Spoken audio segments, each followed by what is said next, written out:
Olá, eu sou a Angel e sejam bem-vindos a esse canal de cortes, relatos, casos criminais, curiosidades, mitologias, histórias de um povo, casos sobre extraterrestre, entre muitos outros assuntos. Lembrando sempre que este é um canal eclético. Cada dia traremos aqui um conteúdo diferente narrado por mim. Se você quiser, se inscreva aí no canal, deixe o seu joinha, compartilhe com mais pessoas que gostam de estar por dentro desses tipos de assuntos. E se no final do vídeo você decidir que quer continuar recebendo notificações do canal desta que vos fala, toque o sininho das notificações na opção todas e toda vez que tiver conteúdo novo aqui no canal, você será notificado. Hoje é sexta-feira, dia do projeto Lendo com a Angel. Então, vamos dar prosseguimento à leitura do livro A Batalha do Apocalipse, da queda dos anjos ao crepúsculo do mundo, por Eduardo Spohr, editora Verus. Capítulo 12. No abismo da ira. Nas muralhas fez-se silêncio completo por um minuto. Nenhum som, nenhum movimento, nenhum suspiro. Então, tambores vibraram, mergulhando a cidade no prenúncio da guerra. Bum, bum, bum. No passadiço, 3.000 arqueiros apontavam as armas ao solitário invasor. O capitão Panuso, de braço erguido, aguardou uma trégua do vento. O estrangeiro estava de pé, só 10 passos do muro, mas a poeira era tanta que ninguém o enxergava direito. A roupa marrom o confundia com a terra, mas quem mesmo oculto suportaria uma saraivada de flechas? Seguiu-se um instante de pura tensão. Depois, o comando do ataque. Uma negra chuva de setas eclipsou o céu rosado e a nuvem mortal encobriu o anjo guerreiro. O assalto varreu toda a área e os soldados, em seus postos, escutavam o choque das pontas das setas perfurando o solo arenoso. O inimigo estava morto com certeza. Ninguém sobreviveria a aquela investidas. Mas quando as sentinelas descansaram os arcos, não avistaram o corpo do forasteiro. Apenas uma floresta de varas pela metade, encravadas no chão. Para onde teria fugido? Como desaparecer assim, instantaneamente, sob a vista de todos? Panuso e os generais, em suas torres, fitaram o deserto, confusos, procurando a carcaça do morto. O cadáver sumiu. E foi aí exatamente que um berro agudo sacudiu a cidade. E os babilônicos tremeram de susto. Pensaram que pudesse ser o grito de um monstro ou o lamento final do Deus do deserto. Mas não, o brado era o sinal da corneta de cobre, da ala da pirâmide de prata. Estava incitando os escravos à revolta. Pela primeira vez em dezenas de anos, as correntes pararam. Todos juntos, de uma só vez, os escravos puxaram os cabos de ferro e a coluna que os movia caiu, desfazendo o percurso fechado. Imediatamente, como ação de reflexo, os arqueiros no passadiço se viraram para o interior de Babel. Enquanto isso, lá fora, na base do portão, uma figura se elevava, incólume, ainda mais furiosa. Uma onda de vento e poeira jogou pedras longe e de um buraco na areia surgiu uma sombra alada, uma criatura de outrora, titânica, fenomenal. O corpo era essencialmente humano, ou assim parecia, mas duas asas de anjo nasciam das costas, de penas brancas rajadas de sangue. Os olhos brilhavam em brasa e a presença era terrível, quase diabólica. A aparição, alguns guardas correram, mas outros continuavam firmes, estimulados pelo sabor das histórias antigas sobre o povo de Enoque, que desafiava os celestes em sua fortaleza de pedra.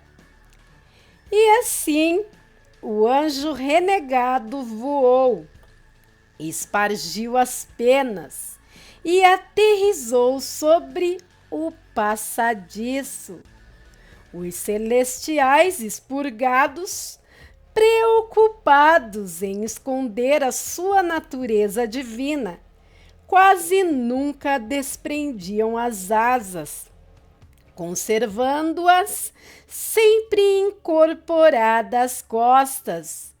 Mas no furor do combate, Eblon esqueceu muitos princípios e agiu por instinto, procurando o caminho mais rápido ao coração da metrópole. Nem mesmo ele poderia saltar 50 metros, e era precisamente a altura dos muros. Sobre a mureta, apenas 4 soldados poderiam atacá-lo por vez, 2 de cada lado.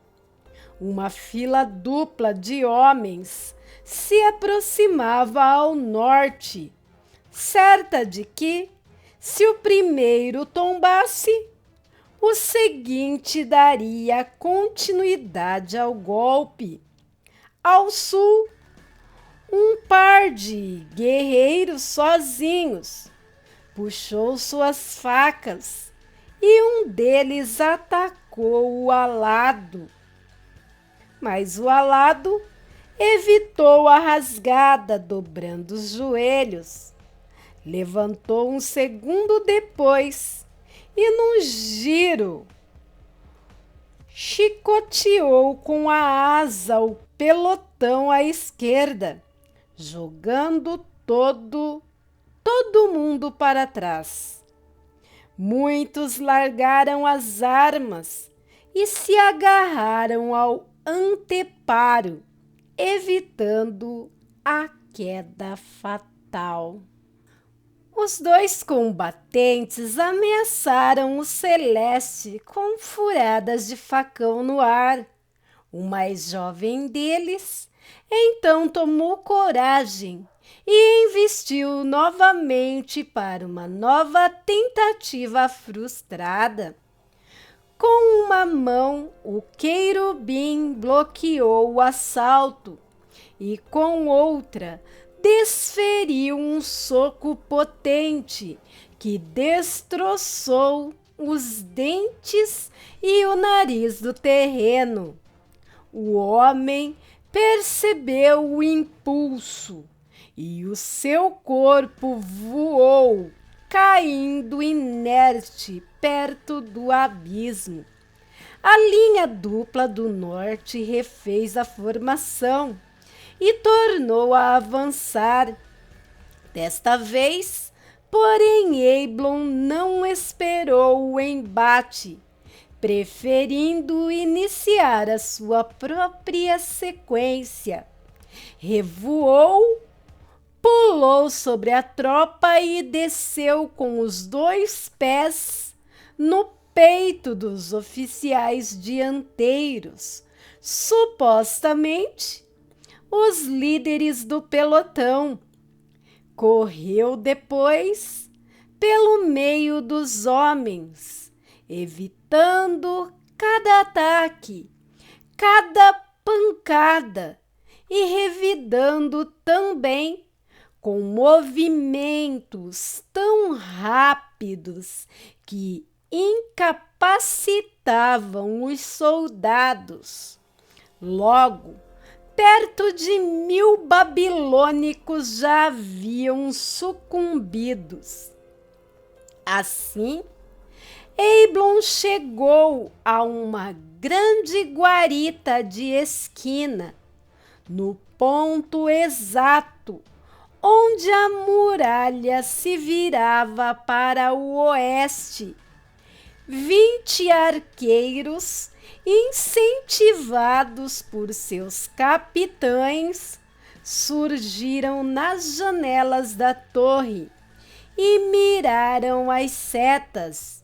Dispararam com todo o vigor, mas o anjo bateu forte as asas, levantando uma rajada de vento que desviou as pontas letais. Impressionados, os vigilantes retrocederam. Prepararam escadas e cordas para descer as avenidas e ganhar campo aberto. Quando lançaram os cabos, porém, deram-se conta do alvoroço. Nas ruas, nas casas e mesmo no zigurate, uma multidão de escravos sobrelevava o exército, roubando-lhes todas as armas e lutando como cães furiosos, tal qual um cordão de formigas carnívoras. Os trabalhadores evacuavam a torre e partiam à luta, reforçando a legião de operários. Mas o rei imortal, onde estava? Por que não fazia nada? O que estaria aguardando? Nimrod continuava lá, no alto do palácio, sentado no trono, observando o levante. Conservava a tripla expressão, uma mistura obscura de orgulho, ódio e satisfação. Então, o Deus ouviu o meu chamado e aceitou o desafio, pensou o monarca, puxando pela coleira o tigre dentes de sabre. A besta rosnava, excitada pela confusão e nervosa pelo barulho. Os olhos irados de Eblon e os lunáticos de Nimrod enfim se cruzaram, e o general renegado distinguiu o seu inimigo. Maldito porco de barro, refletiu alado. Vou estourar o seu trono e lançá-los à profundeza da terra, que é o seu lugar. Arrasarei a sua cidade e lhe arrancarei o seu coração. Nas muralhas, os soldados entenderam a contenda e interromperam o ataque ao celeste. De alguma forma, perceberam que aquela batalha era inútil e que o rei era o único que dali em diante poderia resolver o embate. O anjo decolou do anteparo do muro, desfraldou as asas rajadas, atravessou a cidade e flutuou rumo à escadaria da pirâmide de prata. Da base, subiu voando, rasante aos degraus, e no pináculo o imortal libertou seu felino pré-histórico. Acabe com o invasor, ordenou ao animal. Mate-o, engula-o. Aceitando o comando, o tigre dentes de sabre acelerou pela escada, mas quando chegou perto do choque, o querubim arremeteu e a fera passou reto por ele, indo morder um dos guardiões babilônicos que defendiam a rampa do zigurate. Não queria machucar bicho algum e, sinceramente, nem mesmo os soldados. Desejava apenas vingar a sua amiga e exterminar o rei imortal. Quando perceberam a invasão e avistaram a entidade em voo, todos os escravos e cidadãos civis e militares congelaram os golpes, engoliram os gritos e pararam para assistir o confronto. O sol já havia se posto e o furacão circulava Babel. No passadiço, o capitão Panuso, muito ferido, esbravejou aos treinadores: soltem os mamutes! Soltem os mamutes! Dali a seguir, sabia o capitão, não havia muito mais esperança para a nação. O levante já tomava conta das ruas. Os aristocratas estavam sendo dizimados.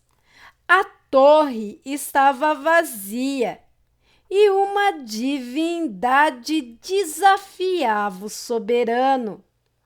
É verdade que aqueles mamutes, os últimos de sua raça, nunca tinham lutado antes.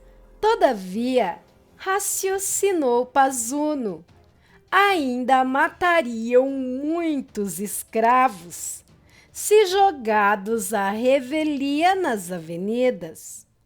Os treinadores assim fizeram e recolheram as portinholas, desligando as correntes. A manada saiu pelos quarteirões correndo, derrubando homens com suas trombas, atropelando pessoas e demolindo paredes. Em suas marchas frenéticas, não distinguiam soldados ou escravos, rebeldes ou legalistas, perverso ou justos. Eblon pousou no fastígio do trono e Nimrod se levantou para encará-lo. A barba trançada pingava suor e o capacete ogival protegia-lhe a cabeça.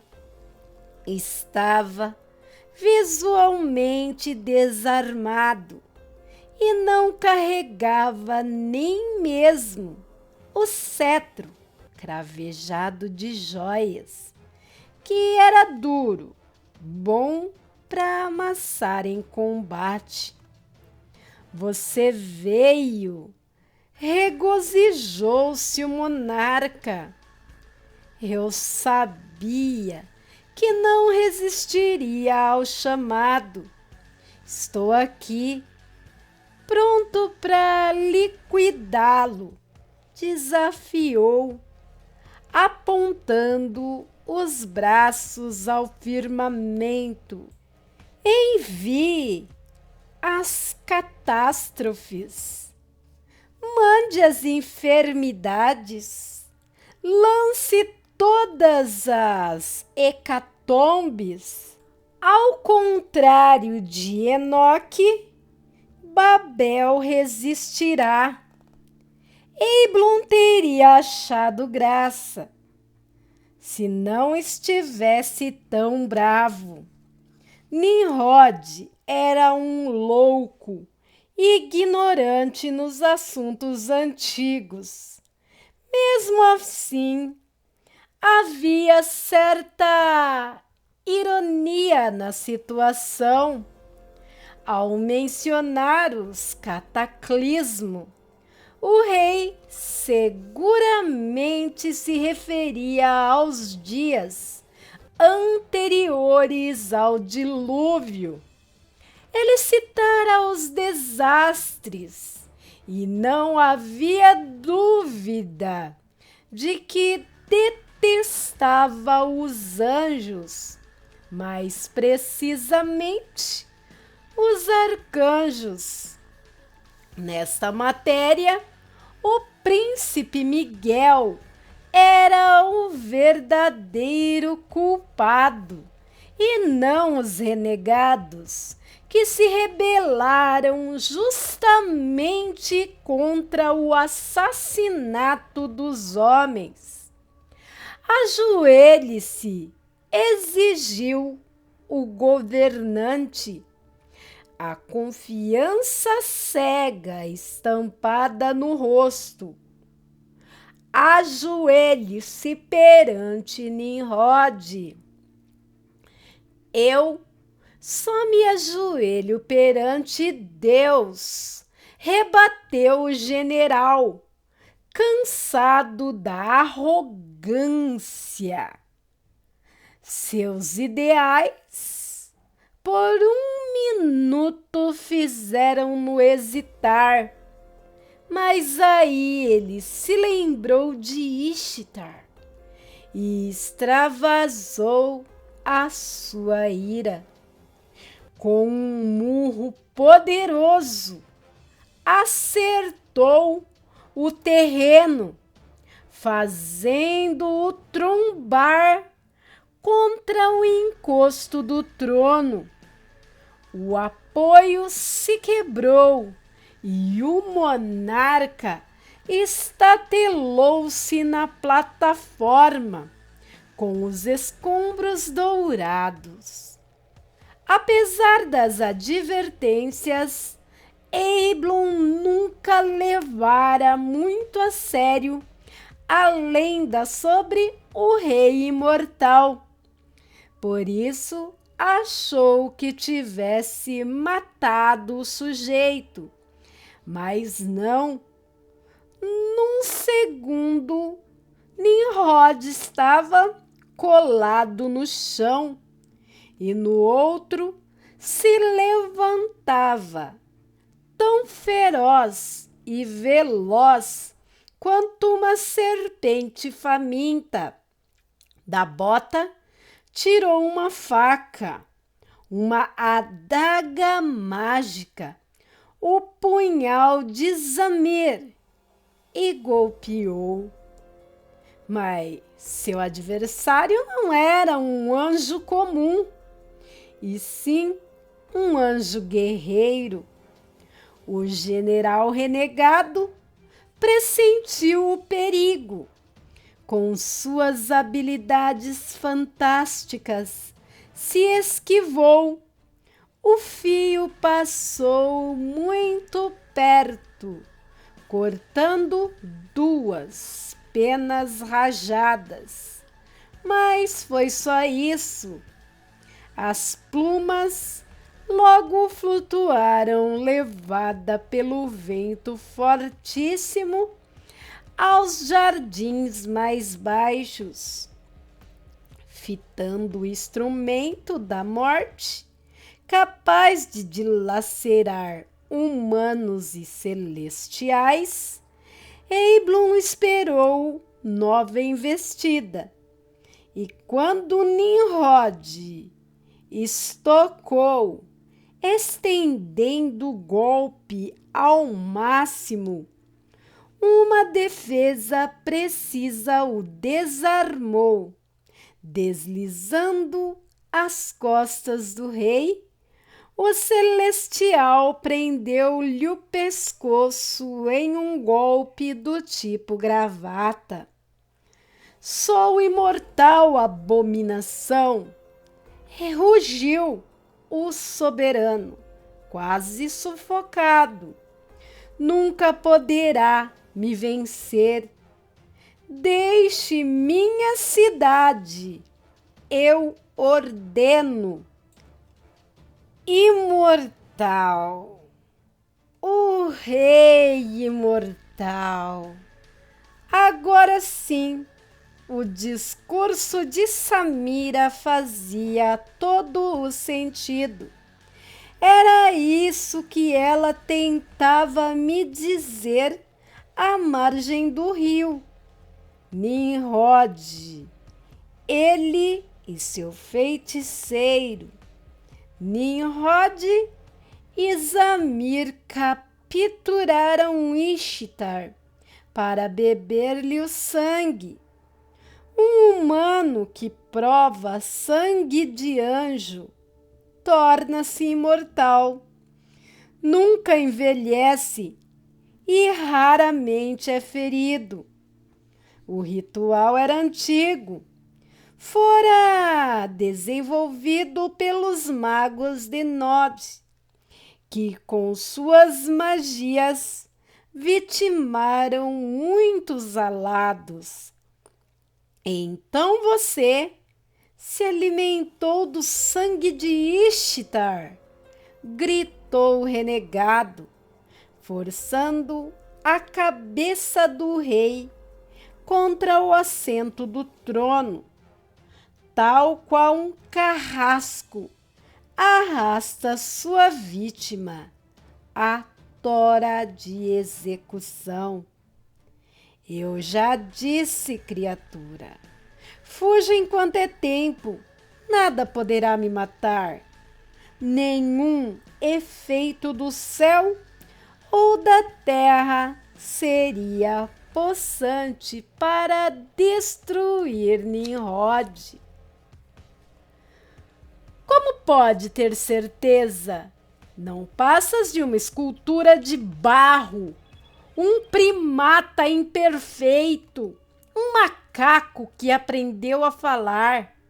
Agora mostrarei a você o supremo brio celeste, a verdadeira potência de Deus, contra a qual és indefeso. E foi então que o querubim levou suas mãos às costas, onde as asas se dobravam num veio. Pegou um embrulho que carregava consigo. Dos panos, sacou a espada mística, até então escondida no rolo de peles. E ao contemplar-lhe a lâmina, os mortais e também Nimrod ficaram como que hipnotizados. Tão refulgente era o brilho da arma. Nunca haviam vislumbrado a textura do aço, que agora coruscava em tons alaranjados, espelhando a cor do poente. Prepare-se para morrer, Nimrod, porque esta é a vingadora sagrada, forjada no início dos tempos, quando os seus ancestrais ainda rastejavam pelos oceanos. É uma arma sagrada, e sob o seu fio já sucumbiram anjos, demônios e deuses. Agora chegou a vez dela provar o sangue humano. O rei balbuciou murmúrios guturais, antigas profanações ensinadas a ele pelo mago Zamir, fórmulas mágicas feitas para afastar espíritos maus, o que, no entanto, eram absolutamente inúteis contra o celeste. Neste momento, Eblon ergueu o flagelo e segurou forte o rei pela nuca, pronto para decapitá-lo. Com o joelho, imobilizava o monarca, mas antes de descer o fio, puxou-lhe a franja, obrigando o ditador mirar toda a longitude da torre, agora praticamente vazia. Aprecie pela última vez sua capital, pois em breve o único domínio que conhecerá será o reino dos mortos, declarou, estendendo o punho da espada para o golpe final. Espere, general, interrompeu uma voz feminina. Estas palavras já foram proferidas antes, mas não por você. Samira? Exclamou o renegado, reconhecendo a amiga. Ele virou o corpo, sem liberar sua presa, e distinguiu o semblante da feiticeira de Endor, que subia as escadas da pirâmide de prata. Nos braços ela carregava o corpo inerte da guerreira Ishtar, com as asas marcadas de sangue. Como chegou até aqui? Memorizei a planta do calabouço, com todas as entradas e saídas secretas. Havia um túnel perto do rio e eu o usei para voltar à masmorra. Achei que deveria trazê-la até aqui, respondeu, pousando no chão o cadáver da celestial renegada. Na plataforma, Eiblon continuava parado, ainda surpreso, sem entender muito bem qual teria sido a intenção da necromante ao regressar a seu local de tortura. Com que objetivo tirara Ishtar de seu túmulo? Nas ruas, a ventania acalmou, mas o pior ainda estava por vir.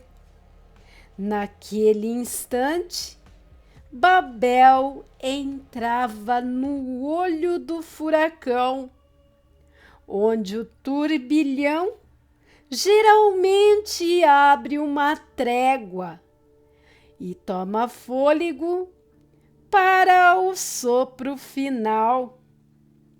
Você vê? Instigou a mulher. Ishtar está morta e agora não há mais como mudar a sua sina.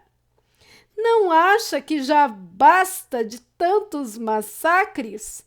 Perguntou, indicando com o olhar o rei derrotado. Como pode defendê-lo? Reagiu Querubim.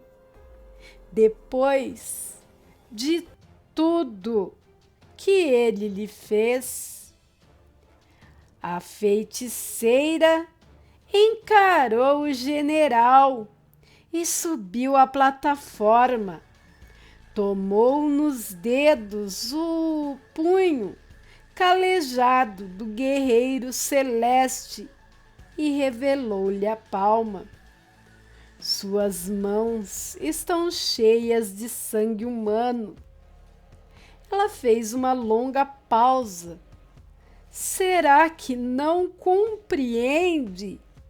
Dito isso, o braço punitivo do lutador fraquejou e a vingadora sagrada tremeu. Visões desencontradas atacaram-lhe a mente como um pesadelo remoto que insiste em voltar. Numa série de lampejos terríveis, ele recordou dos seus tempos como assassino, quando trabalhava sob a bandeira do arcanjo Miguel. Reviveu campos de morte, chacinas intermináveis, morticínios de gente indefesa, extermínios de seres humanos, e rememorou a face do seu inimigo mais pessoal, o demônio Apolion, que, quando ainda anjo, chefiara a destruição de Sodoma e Gomorra. À medida em que a raiva se dispersava, começou a questionar os seus impulsos. É ódio. Ele obscurece nossos valores e nos empurra à ruína. Percebe o que eu digo? Foi Samira quem quebrou o silêncio. Isso não tem nada a ver com a crueldade do rei. Tem a ver com você. Se matá-lo agora, sobre este palácio, estará entregando o seu coração à fúria instintiva. Estará matando um ser humano e, por mais perverso que seja Nimrod, esse pequeno ato poderá enterrar a sua causa. Não foi por isso que você foi expulso do céu? Porque repudiava o extermínio da espécie terrena?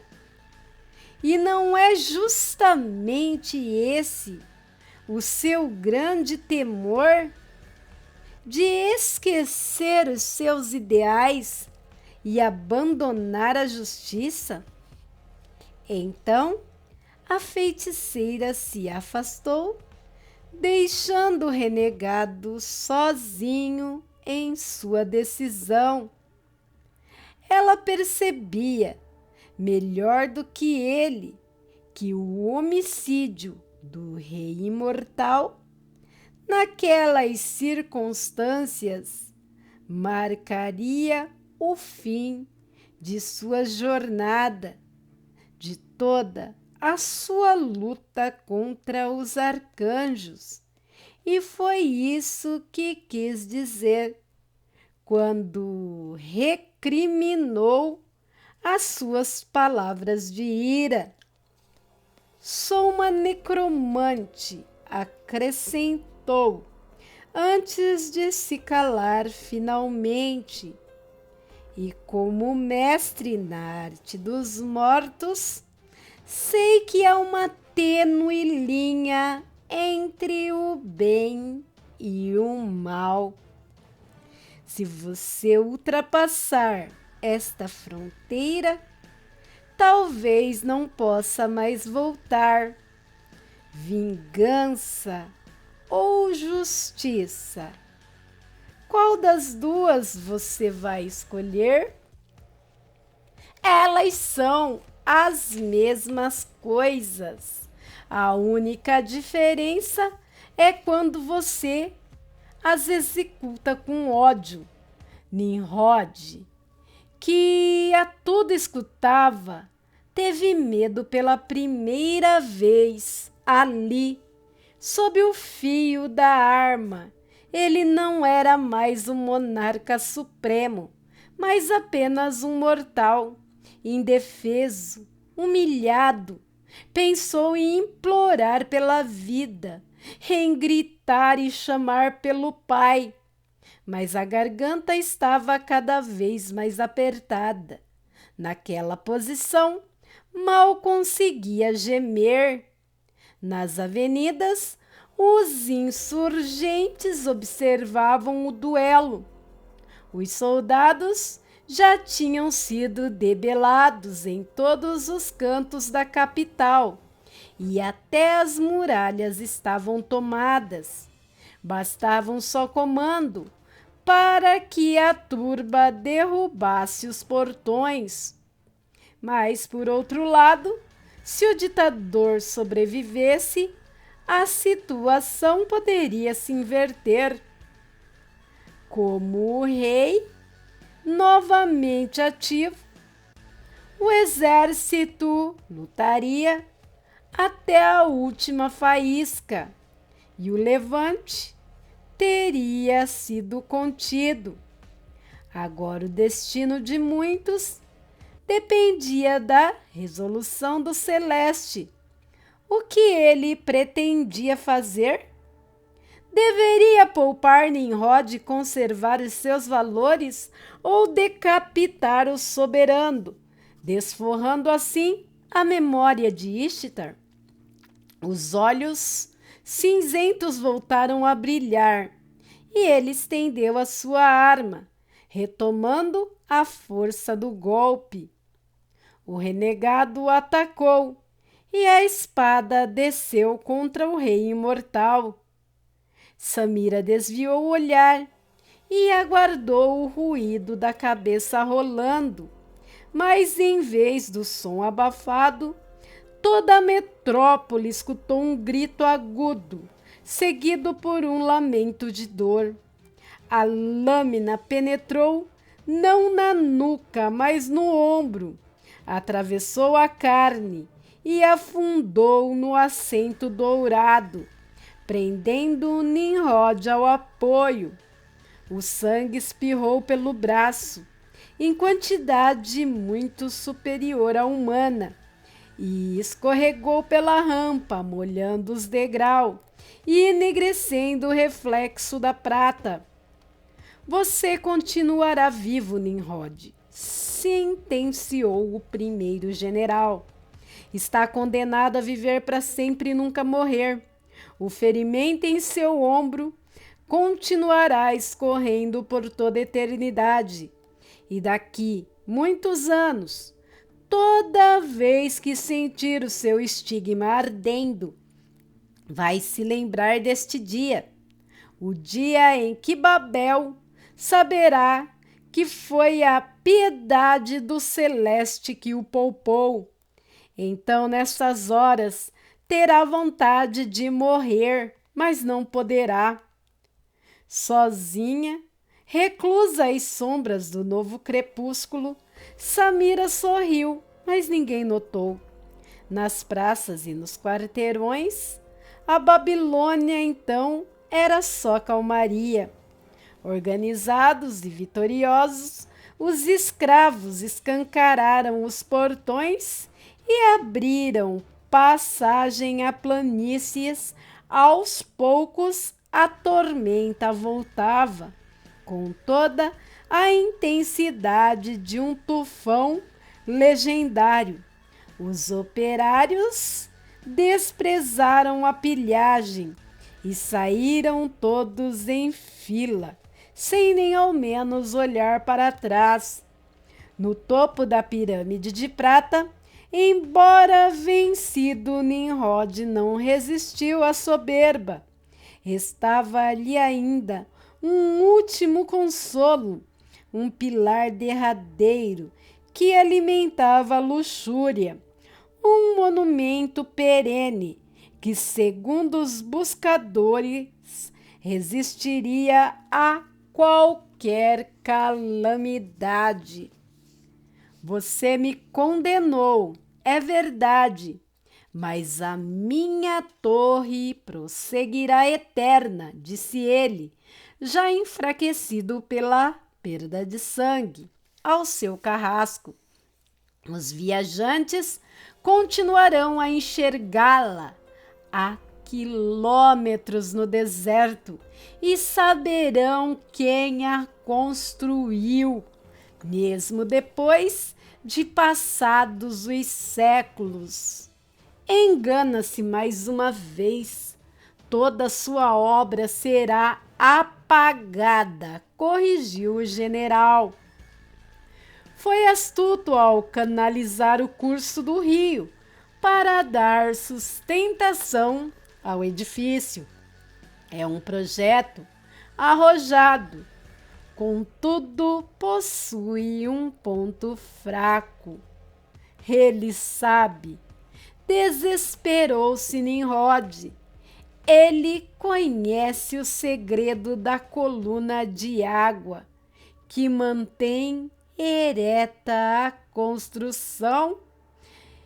De todas as realizações de Zamir, esta foi a maior. Não pode ser. Não, minha torre não! Berrou o babilônico, chorando e esperneando como uma criança no berço. Tentou se levantar com todo vigor, mas a lâmina de aço o prendia ao assento. E assim, o anjo renegado voejou novamente dali, à base da torre, entrou caminhando por seus amplos salões, seguiu ao núcleo do prédio. Contemplou muitas câmeras vazias, algumas suntuosas, outras rústicas, e lamentou pelos escravos que ali faleceram.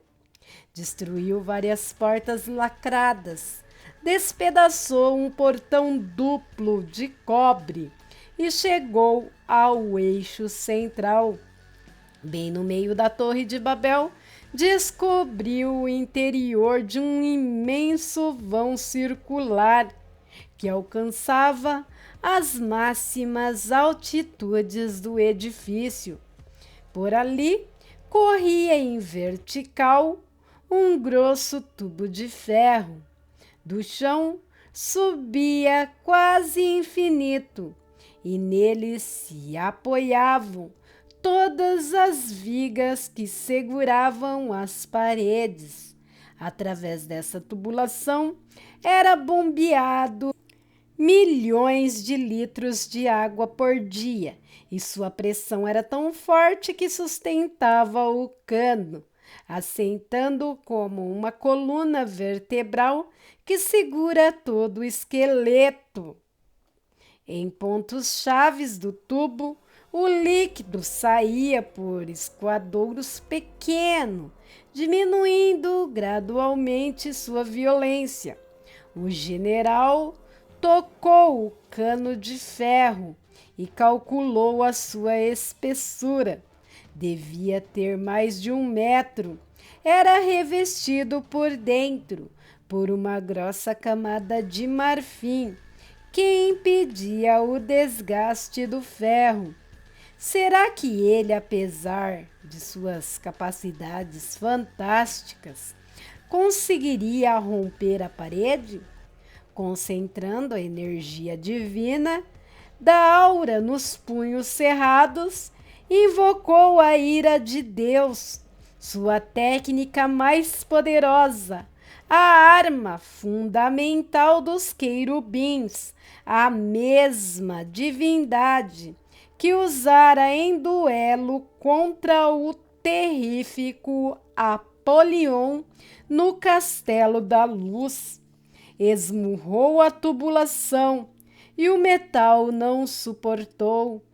Uma fissura correu para cima e a água começou a jorrar, cada vez mais intensa. A pressão por si só terminaria o serviço e a natureza vingaria o seu cárcere. As rachaduras alastraram, as vigas ruíram e a torre entrou em colapso. O celeste saiu voando dali, esquivando-se das pedras cadentes, desviando-se das pilastras tombadas, escapando da força da água que inundava os escombros.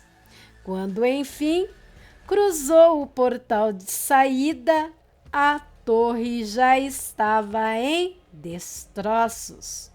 O canal subterrâneo cuspia seu leito como um chafariz colossal, alagando as ruas e becos, emergindo terraços e jardins.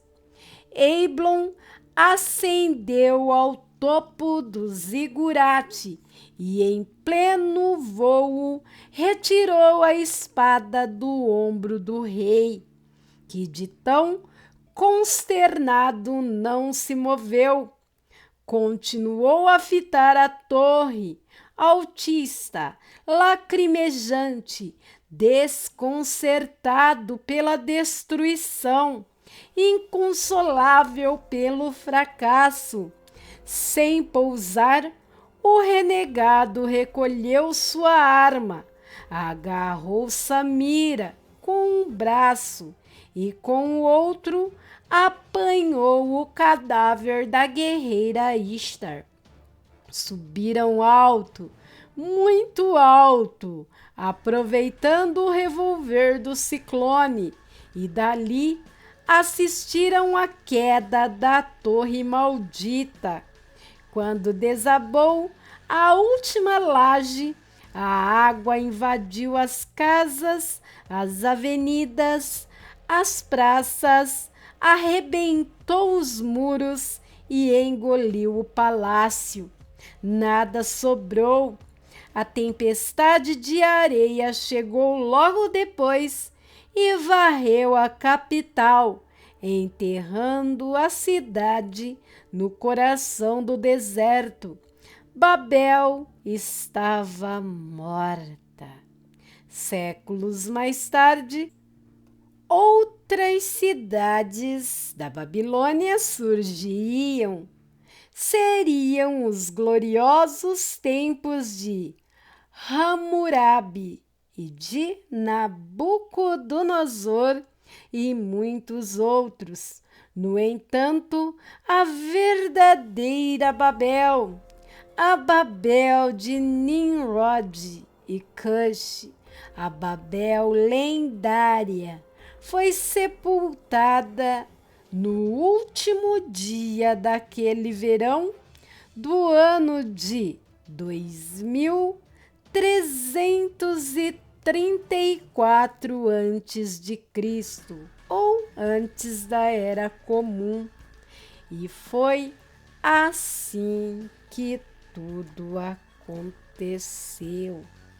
E aqui terminamos a leitura do 12º capítulo do livro A Batalha do Apocalipse, da queda dos anjos ao crepúsculo do mundo, escrito por Edward Spohr e publicado pela editora Verus. No Abismo da Ira.